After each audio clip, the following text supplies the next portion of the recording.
Secara sih ya, kita namanya bicara program hamil tidak ada jaminan 100% pasti berhasil.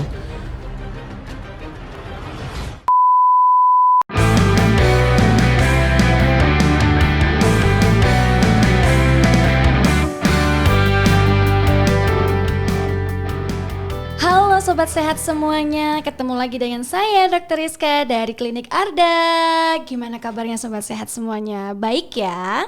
Oke sobat sehat, pada siang hari ini kita akan berbincang-bincang lagi tentang topik yang menarik sekali. Tapi sebelumnya buat sobat sehat yang baru join atau baru nonton dan belum tahu apa itu Klinik Arda, saya jelaskan sekali lagi ya. Klinik Arda adalah klinik utama yang terletak di dekat pusat kota Yogyakarta yang beralamat di Jalan Tegal Turi nomor 44 Umbul Harjo Giwangan Yogyakarta. Dan yang belum subscribe boleh subscribe dulu ya, dan jangan lupa nyalakan lonceng untuk notifikasi agar enggak ketinggalan tentang video-video update kita yang terbaru. Oke. Tidak panjang lebar, di sini saya akan berbincang-bincang tentu dengan narasumber yang top banget ya. Pembahasan kita yang akan kita bahas terkait tentang reproduksi dan juga kesuburan ya, atau yang biasanya di dalam bahasa medis itu infertilitas.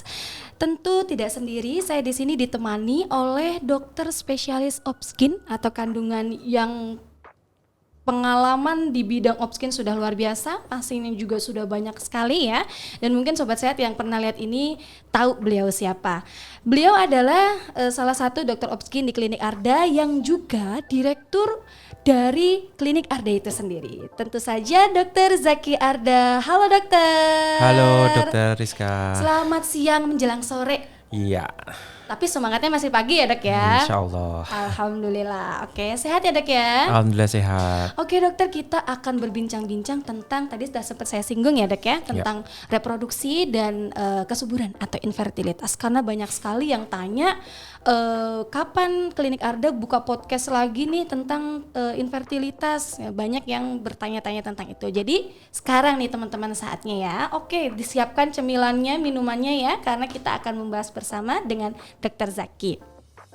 Oke Dr. Zaki, untuk pembahasan kita kali ini kita akan buka dengan pertanyaan yang mungkin ringan dulu ya. Ada yang bertanya, dok, mungkin ini belum tahu ya sobat sehat di rumah, apa sih infertilitas itu dokter? Oke, infertilitas itu kita sebut sebagai infertilitas ketika pasangan suami istri ya sudah berhubungan rutin. Rutin itu artinya paling tidak seminggu 2-3 kali. Oke. Selama 1 tahun full, 1 tahun pernikahan dan tanpa kontrasepsi. Oke. Tapi belum pernah hamil atau belum pernah bisa sampai melahirkan anak. Bisa hamil tapi keguguran terus itu tetap kita anggap belum berhasil hamil. Seperti itu. Dan infertilitas ini kita bagi 2. Yaitu primer sama sekunder. Kalau primer itu artinya selama menikah nih belum pernah punya anak satupun. Artinya belum pernah punya hamil sampai melahirkan. Tapi kalau sekunder itu mungkin pada saat awal pernikahan sudah berhasil punya anak. Tapi ketika mau program anak kedua mungkin setelah 4 tahun, 5 tahun, atau 3 tahun berikutnya setelah anak pertama ternyata nggak hamil. Ditunggu sampai 1 tahun, 2 tahun, 3 tahun kok nggak hamil. Nah itu kita sebut sebagai infertil sekunder. Begitu ya. Mbak Dr. Rizka. Iya, berarti istilahnya bahasa sederhananya adalah permasalahan atau kondisi di mana kegagalan ya dalam mencapai kehamilan. Ya, betul ya dokter ya? Oke, terus dokter ini ada yang bertanya lagi ya. Apa sih dok penyebab infertilitas? Oke, penyebab infertilitas sendiri itu kita bagi dari ya tentu saja 40% itu karena faktor suami atau laki-laki. 40% adalah faktor perempuan atau istri ya. 10% itu adalah faktor dua-duanya. Artinya baik laki-laki maupun perempuannya itu bermasalah semua. Ada penyakitnya untuk mencegah dia infertil ya. Terus yang ketiga ya, yang keempat itu 10% adalah sisanya kita tidak tahu, unexplained. Unexplained itu artinya laki-lakinya atau suaminya itu normal, istrinya itu juga normal, nggak ada apa-apa, tapi kok nggak hamil itu ada seperti itu.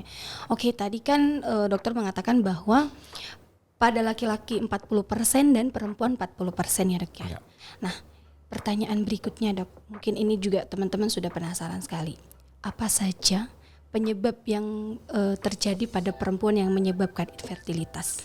Oke, kalau pada perempuan itu rata-rata biasanya karena satu PCOS biasanya. Jadi PCOS itu ada folikel, di folikel itu harusnya kan isinya sel telur harusnya dari awal mens sampai dia pertengahan menstruasi itu harusnya dari kecil dan matang, besar dan matang akhirnya ovulasi mengeluarkan sel telur. Pada pasien dengan PCOS itu folikelnya tidak bisa matang sampai besar dan dia akan stay kecil-kecil, dia tinggal kecil-kecil terus dan akan kumpul tiap bulan banyak karena nggak ada yang matang kan akhirnya diproduksi terus tapi nggak ada yang dibuang atau nggak ada yang matang, akhirnya dia akan kumpul banyak sekali. Kita sebut sebagai polycystic ovarium syndrome PCOS. Kemudian selain itu adalah kita sebut juga namanya POI, premature ovarian insufficiency. Itu kebalikannya PCOS. Itu malah sel telurnya sangat sedikit sekali sehingga karena saking sangat sedikitnya itu 1 bulan tuh folikelnya hanya mungkin produksi 1, 2, mungkin maksimal 3 kayak gitu. Bahkan nggak ada sama sekali hingga akan mengganggu siklus menstruasi karena nggak ada telurnya kan, nggak ada telur yang matang, akhirnya nggak ada hormon yang diproduksi yaitu estrogen progesteron untuk membuat si rahim itu menstruasi. Itu kebalikannya. Sekarang tuh antara PCOS yang banyak karena biasanya PCOS itu karena faktor ini ya, kegemukan ya. Karena sekarang kan banyak makanan-makanan yang nggak sehat ya menyebabkan wanita itu terjadi obesitas sehingga terjadilah PCOS. Terus kalau POI yang saya bilang tadi, POI kebalikan PCOS itu biasanya penyebabnya paling banyak sih genetik. Genetik. Kedua itu biasanya karena operasi. Jadi operasi di indung telur. Bisa karena kanker, karena kista yang bisa merusak indung telurnya. Seperti itu. Itu akibat operasinya atau kondisi kista atau? Ya itu. Jadi kalau kita bilang operasi kista, pasti kan saat operasi kan motong indung telurnya. Nah, ketika motong ya tentu saja ada sel-sel folikel yang akan berkurang atau rusak. Karena sel telur sendiri atau ovarium itu kan ibarat itu pabriknya sel telur. Betul. Kalau kita potong setengah aja berarti kan sudah kapasitas produksinya tinggal setengah. Betul. Apalagi kalau misalnya dia ternyata ganas dan harus diradiasi, kemoradiasi ya tentu saja pasti akan turun lagi seperti itu. Terus penyebab berikutnya kalau pada perempuan biasanya salah satunya adalah endometriosis. Endometriosis itu adalah sel endometrium, kan lapisan otot itu ada 3 ya, lapisan dalam, tengah sama luar. Yang dalam itu endometrium, lapisan tengah itu myometrium atau lapisan otot, dan lapisan pembungkusnya luar namanya perimetrium. Kalau lapisan dalamnya itu kan yang menyebabkan wanita itu menstruasi, yang setiap bulan itu akan menebal, terus luruh, menipis lagi, seperti itu.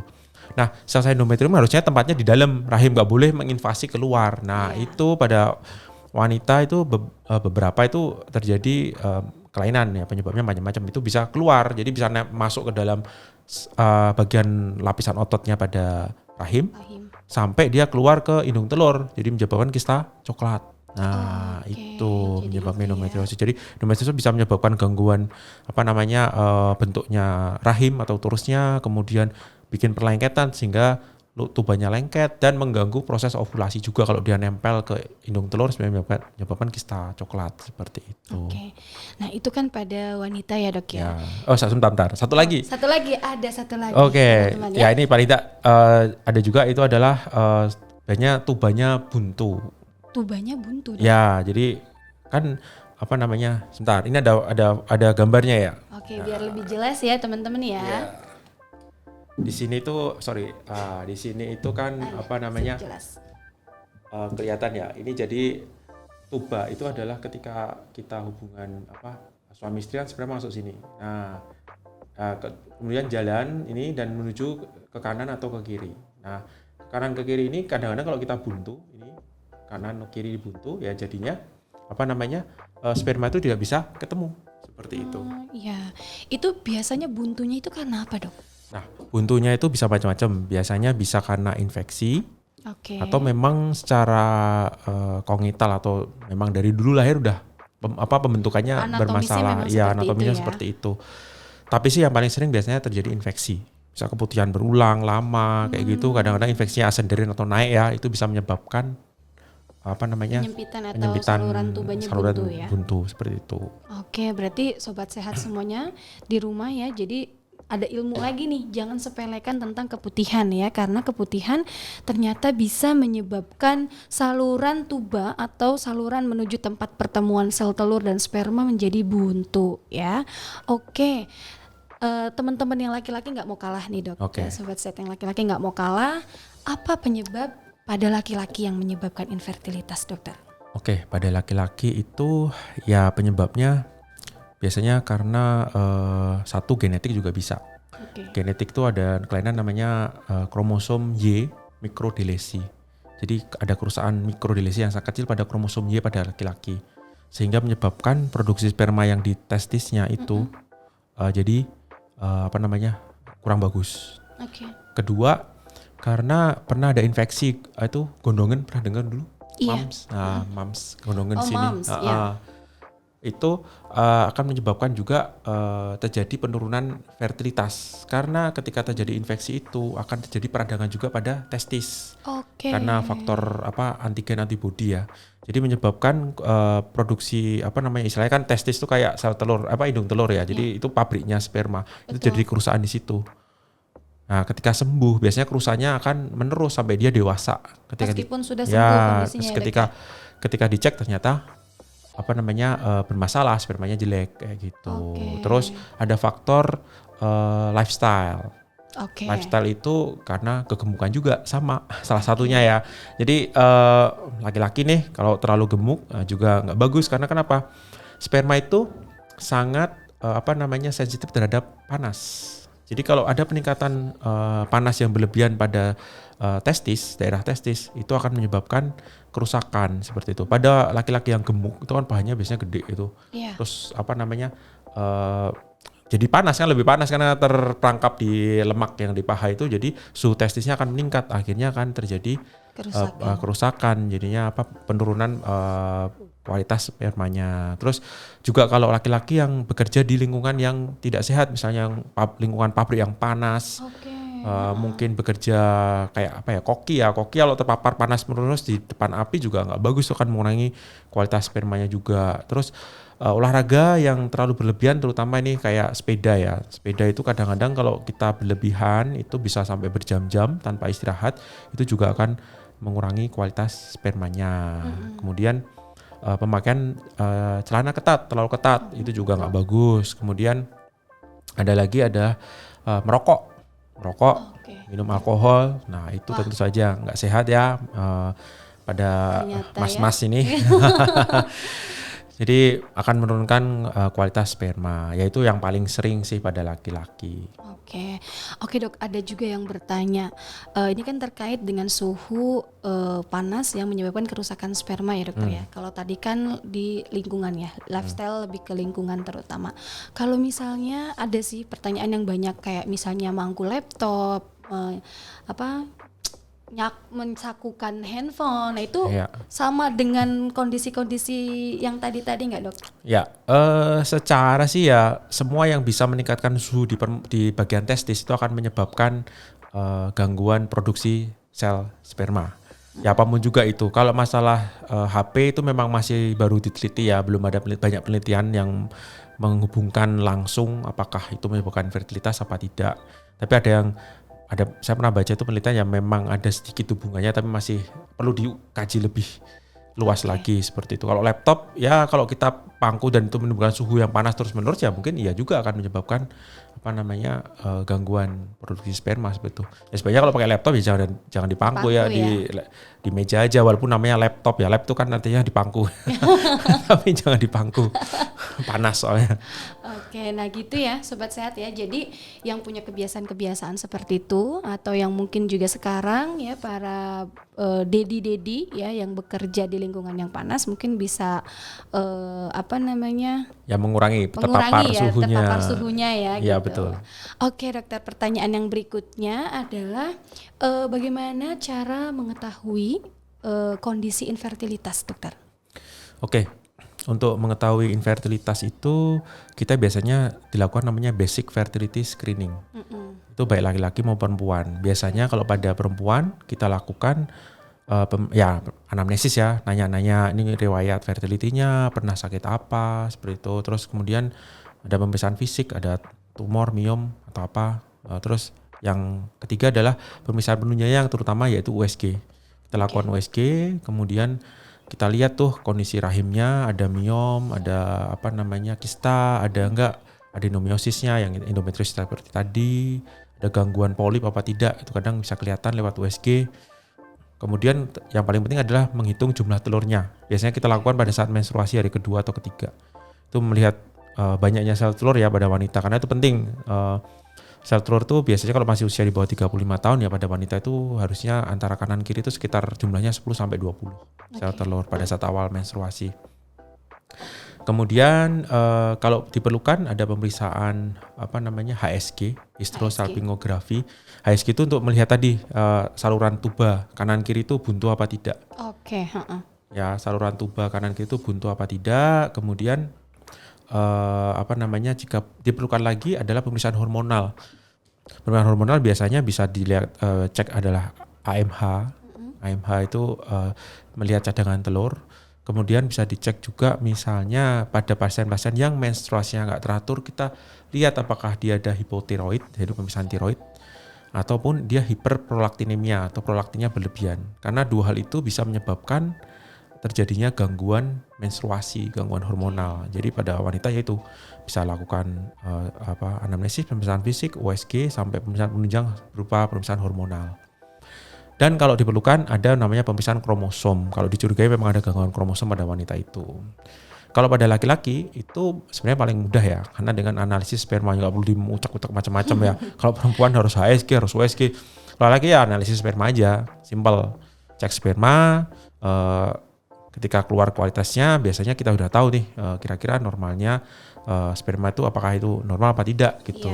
Nah, selain analisis sperma sebenarnya saya sarankan sekalian ya ini cek namanya DNA fragmentasi indeks, yaitu kerusakan DNA dalam sel spermanya itu. Karena pada intinya sperma itu seperti kendaraan. DNA yang di dalam kepala spermanya itu penumpangnya, dan itu penumpang yang akan bersatu dengan inti dari sel telurnya, bukan sperma secara keseluruhan, karena itu akan hilang semua. Intinya adalah DNA-nya itu yang akan menggabung dengan DNA pada sel telur, inti sel telurnya pada wanita. Makanya kalau kerusakan DNA-nya tinggi, misalnya pada laki-laki yang sudah berumur lebih dari 45 tahun mungkin, terus pernah terpapar panas terus-menerus atau lifestyle-nya nggak bagus, bisa kerusakannya tinggi. Itu kita cek bisa dengan DNA fragmentasi. Jadi analisis sperma, pemeriksaan DNA fragmentasi. Kalau perlu misalnya jelek, pemeriksaan USG testis juga bisa. Untuk melihat ada varikokel apa tidak. Pemeriksaan fisik juga bisa dilihat tuh testisnya ada varikokel apa enggak. Kalau memang ada varikokel ya diterapi dulu, dioperasi mungkin. Kemudian kalau perlu dilakukan pemeriksaan hormonal. Misalnya apakah testosteronnya terlalu rendah atau FSH-nya terlalu rendah, seperti itu ya hampir sama kayak perempuan, seperti itu. Ya, jadi buat dedi-dedi ya atau sobat sehat laki-laki di sana, jadi ternyata untuk laki-laki sendiri pemeriksaannya ada bahkan lebih mudah dan simpel ya dok ya daripada perempuan. Nah tentu harus dianalisis spermanya. Dan di sini kita di klinik sudah ada ya dok ya, sudah ada di klinik Arda sudah ada dokter spesialis andrologi ya dokter ya? Ya, ada dokter andrologi yaitu dokter Seso. Dokter Seso. Dan juga di klinik Arda kita sudah bisa analisis sperma juga. Mantap sekali. Jadi sobat-sobat di luar sana yang mau meneliti atau mau mengetahui kualitas dari spermanya bisa nih datang ke klinik Arda ya. Kita buka Senin sampai Minggu ya, buka semua. Tapi untuk jadwal dokternya nanti bisa dilihat di Instagram klinik Arda ya. Oke dokter, kita lanjut ke pertanyaan yang selanjutnya ya. Pertanyaan yang berikutnya dokter, program-program hamil apa aja sih dok yang bisa dilakukan untuk mengatasi kasus infertilitas ini dokter, dan berapa besar keberhasilannya? Oke, untuk program hamil secara garis besar nih biasanya kita bagi ini ada dengan cara natural. Natural itu ya dengan cara senggama terencana. Biasanya kita deteksi kita berikan obat-obatan atau untuk membesarkan sel telur sehingga matang. Kemudian pada saat sel telurnya matang itu disuruh hubungan pada saat masa subur. Jadi kita hitung biasanya. Jadi dengan cara senggama terencana seperti itu. Ya natural aja suruh hubungan sendiri. Cuma kita bantu dengan obat-obatan misalnya. Kemudian yang kedua kalau mau naikkan chance-nya itu dengan InSem. Kalau InSem itu ya ini saya lihatkan gambar lagi. Nah ini kalau InSem itu adalah memasukkan ini sperma itu langsung ke dalam sini. Kalau hubungan suami istri natural kan, maaf kurang kelihatan ya mungkin ya. Ini kalau hubungan suami natural biasanya kan sperma masuk ke vagina.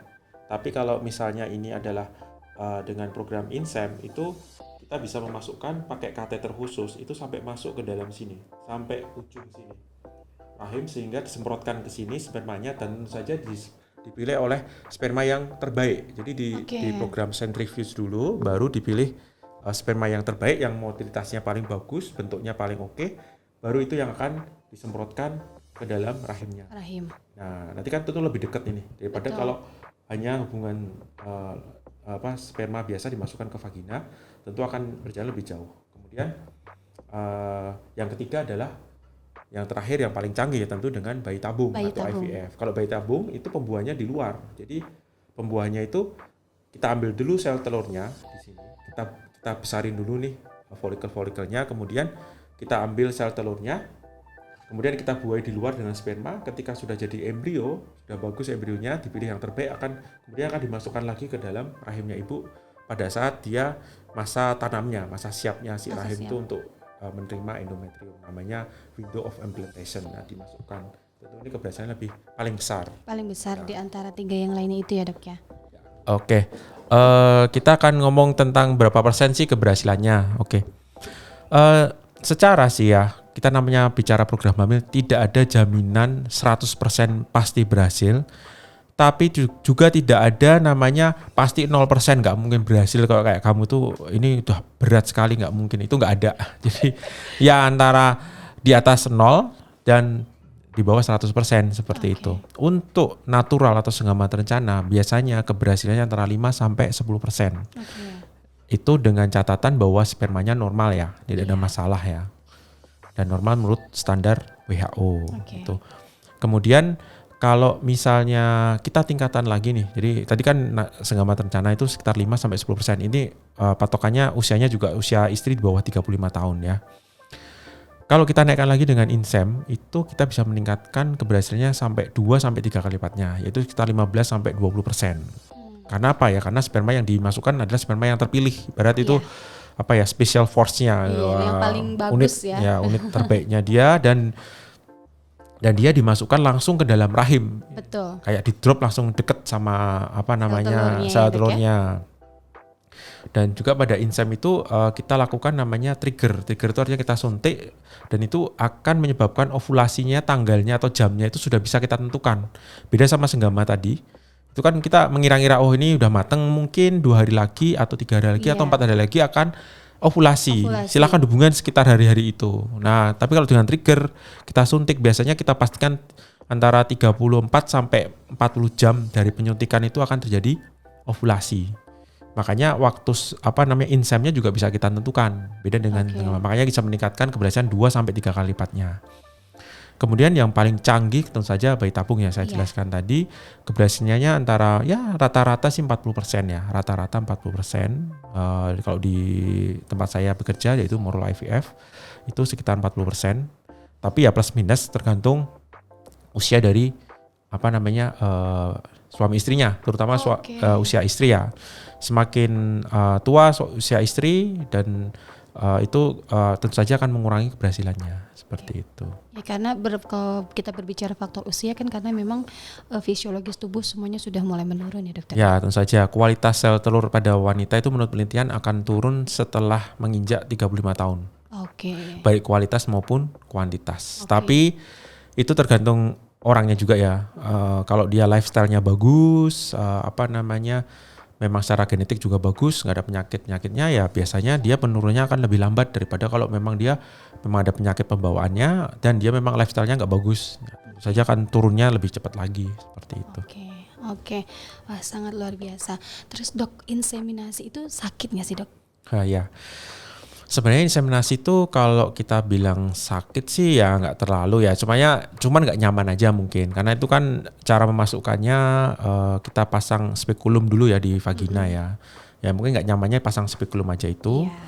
Cuman kalau kita masukkan kateternya itu ya sebenarnya nggak terlalu kerasa karena itu kateternya kecil sekali kan. Jadi sangat kecil sekali. Jadi saat kita masukkan biasanya nggak terlalu kerasa. Seperti itu. Ya sebenarnya nggak terlalu sakit sih ya insem itu.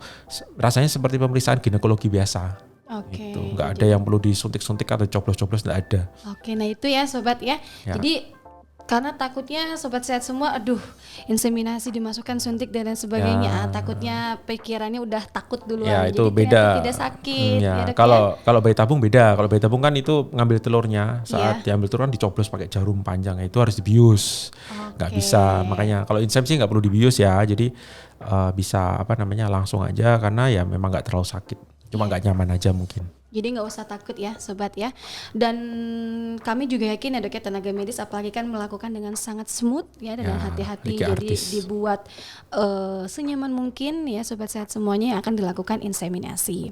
Oke, dan untuk proses lamanya inseminasi itu berapa lama dokter? Lamanya inseminasi itu biasanya kita mulai pada saat awal menstruasi hari kedua atau ketiga. Oke. Kita start, kita berikan ada 3 cara sih ya. Kita bisa berikan dengan obat oral, Ya. atau kita kombinasi antara oral dan suntik, atau dari awal suntik, tergantung kebutuhan. Oke. Biasanya sih kalau pasien datang ke tempat saya coba dulu. Kalau pakai oral ternyata cukup, cuma minum obat oral ternyata bisa mateng gede ya sudah oral aja. Oke. Tapi kalau ternyata enggak ya harus dengan bantu Injeksi suntikan, juga, ya. injeksi. Seperti itu. Biasanya kita mulai pada saat hari kedua, nanti minum obat oral dulu selama 5 hari. Setelah itu kita USG, kita cek, terus kita lihat, kemudian kita lihat folikelnya. Ketika itu kita tentukan apa perlu suntik apa enggak. Kalau memang perlu suntik, kita biasanya suntik 3 kali. Kemudian pada hari ke-10 atau 11 siklus menstruasi akan kita lihat folikel telurnya itu besarnya udah cukup apa belum. Cukup itu dalam arti folikelnya itu diameternya sudah 18 mili. Oke. Ya, kita udah ketemu minimal 18 mili folikelnya itu, sel telurnya, baru kita suntik dengan trigger.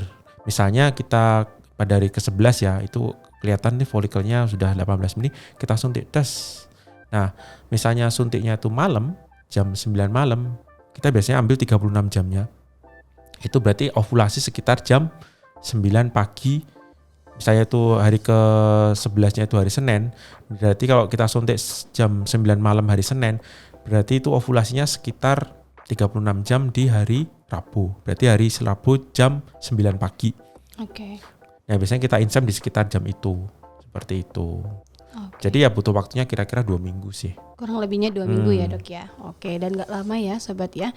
Nggak butuh waktu berbulan-bulan. Ya, dan nggak harus tiap hari ke klinik juga, ke rumah sakit. Ya, cuma paling awal, pertengahan, atau pas insem Pas gitu. insem, Jadi nggak ya. tiap hari harus ke klinik, nggak juga. Oke, ya. Nah, sebagai penutup ya, pertanyaan penutup dokter, kapan seharusnya pasangan ini datang menemui dokter atau untuk meminta atau mencari bantuan terkait dengan kondisi misalnya dalam hal untuk program kehamilan ini dok? Oke, kita biasanya bagi secara usia ya. Kalau kita usianya itu masih muda, ya di bawah 35 tahun, biasanya sih kita tunggu 1 tahun. 1 tahun kalau pernikahan, asal nggak LDR ya, LDM, nah itu ya 1 tahun. Kok nggak hamil-hamil, baru kita ketemu dokter untuk cari tahu kenapa. Kalau umurnya sudah 35 tahun ke atas sampai 40 tahun, biasanya kita tunggu sampai 6 bulan. Oke. Ya, tapi kalau sudah 40 tahun ke atas ya biasanya 1, 2 bulan, 3 bulan ya harusnya langsung ketemu aja, jangan lama-lama. Karena ngirit usia ya. Iya betul. Udah 40 itu sudah susah, karena kalau udah 40 tahun lebih itu angka keberhasilannya hamil sangat kecil, di bawah 20%. Jadinya ya segera aja. Dan resiko-resikonya juga Ya banyak lebih ya. tinggi. Ya jadinya kalau sudah ya dilalah kebetulannya ketemu jodohnya di usia 40 tahun plus atau pernikahan kedua 40 tahun plus ya segera aja konsultasi kayak gitu. Jadi langsung nggak usah nunggu lagi, nggak usah KB lagi ya sobat ya. Ya kalau memang mau nambah anak ya. Iya, tentunya kalau enggak ya nggak usah juga ya. Oke. Oke, kayaknya sudah cukup ya dokter, pertanyaan-pertanyaannya sudah habis terkait Oh, iya. dengan Oh ya, ini Inseminasi. kita ngomongin ini nih, di klinik Arda kan sekarang udah bisa insem nih. Oh iya betul banget dokter. Iya. Jadi teman-teman semuanya bunda-bundi ya atau mom and dad, jadi di klinik Arda itu udah bisa inseminasi loh dan harganya termurah di Jogja. Fasilitasnya lengkap ya, di mana boleh saya spill dokter Boleh, ya? silahkan. Oke, saya spill sedikit ya. Jadi di paket ini nanti bunda-bunda dan juga daddy-daddy semuanya itu mendapati fasilitas yang cukup banyak. Yang pertama itu mendapat fasilitas konsul program kehamilan dengan dokter spesialis obsgin sebanyak 3 kali ya. Tentu juga disertai dengan fasilitas USG transvaginalnya juga sebanyak 3 kali juga. Nah nggak cuma di situ aja ya dok ya, kita juga ada fasilitas konsultasi dengan dokter spesialis androloginya sebanyak 1 kali, dan ada obat-obatan fasilitas yang lainnya yang masih banyak lagi ya. Nanti kalau misalnya masih kurang informasi tentang inseminasi ini bisa buka Instagram klinik Arda ya dokter ya. Atau bisa WA nomor klinik Arda. Nanti nomornya dicantumin di bawah sini di bawah ya. sini ya. Untuk informasi lebih lanjut terkait dengan inseminasi atau paket inseminasi yang ada di klinik Arda gitu. Oke, dari dokter Zaki, apakah ada yang ingin disampaikan lagi kepada sobat sehat di luar sana mungkin? Oke, buat mom and dad ya yang lagi berusaha nih ya, lagi berusaha untuk program hamil, jangan menyerah. Karena ya kembali lagi ya, namanya program hamil itu adalah meningkatkan keberhasilan atau meningkatkan chance-nya untuk bisa hamil. Ketika kita cara natural tidak bisa, ya kita coba tingkatkan dengan cara inseminasi. Kalau inseminasi belum berhasil, ya tentu kita tingkatkan lagi dengan IVF atau bayi tabung. Ya kita untuk kita menginginkan sesuatu, tentu kita iringi dengan doa dulu. Betul. Terus kita iringi dengan usaha semaksimal mungkin yang kita bisa. Karena tiap orang kan secara waktu, tenaga, pikiran dan biaya tentu kan beda-beda ya kemampuannya. Kemudian yang ketiga ya tawakal. Yaitu setelah kita program yang terbaik, baik itu berhasil hamil atau tidak, ya itu kita serahkan kepada Allah Subhanahu wa taala. Tentu saja kita nggak tahu sih percobaan keberapa kita akan berhasil. Jadi jangan menyerah, jangan berhenti berharap, tetap positif dan carilah kalau kita cari klinisi ya, dokternya itu cari yang klik. Karena namanya program hamil itu sangat personal ya. Iya. Ya kita harus dijelaskan sedetil-detilnya, kemungkinannya apa dan keberhasilannya berapa persen, terus apa resikonya dan lain-lain, terus jelaskan secara detail biar ada gambaran secara luas. Oh saya mau program pilihnya ini berapa persen sih keberhasilannya, seperti itu. Oke. Jadi dan segera cek jika memang sudah menikah dan belum, jangan takut cek ya, maksudnya kadang-kadang kan pasangan itu masih nanti tahu-tahu umurnya udah nambah udah di atas 30 tahun gitu. Jadi dan harus kompak antara suami istri. Iya, karena namanya kan hamil kan karena faktor suami dan istri sama. Gak mungkin jadi, salah satu ya dok mungkin. It takes two to tango, jadi itu 2 orang gitu loh, jadi harus kompak. Oke. Begitu. Ya, terima kasih Dokter Zaki, sangat menarik sekali pembicaraan kita kali ini, dan isinya pembicaraan kita daging semua ya dok ya, ilmu semua ya. Alhamdulillah. Oke, mom and dad ya, sekali lagi semangat buat yang masih program dan usaha ya. Kita tempuh semua jalannya, jangan berkecil hati. Kita Klinik Arda siap memfasilitasi dan melayani mom and dad semua yang sedang membutuhkan program kehamilan. Oke, kita selesai dan sampai jumpa di pertemuan dan podcast berikutnya. Jangan lupa buat teman-teman yang lagi nonton ya, sekarang komen, like dan share video kita kali ini ya kepada teman-teman, berbagi ilmu ya. Karena kesehatan itu adalah hak milik semua orang, maka dari itu Klinik Arda sehat untuk semua. Sampai jumpa.